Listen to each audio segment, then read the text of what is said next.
naliona nyota njema ikiibuka kutoka mji wa Tarime. Nisikize kwa makini sana.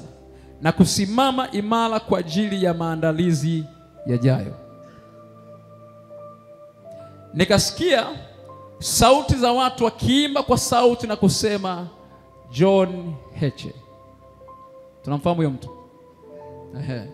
Nalisikia watu wakiimba na kutaja hilo jina kwa sauti kubwa.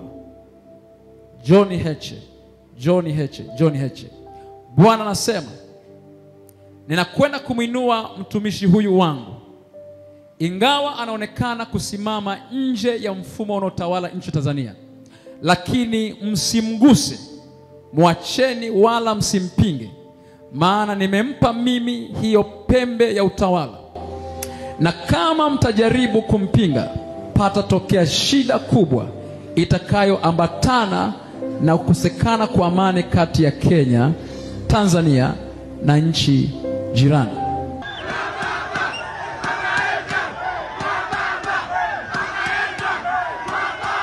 Wananchi wameamua kuondoka na makamu mwenyekiti wa chama aliyekuwa anaenda msibani kwa Raila Odinga na ameporwa passport na watu wa migration kwa nguvu. Kwa hiyo wananchi wameamua kuondoka naye kumsindikiza aweze kuondoka eneo lile, kwa sababu usalama wa eneo lile umekuwa mdogo. Ninashukuru sana kwa sasa. Kesho baada ya msiba tutaongea na nyinyi hapa.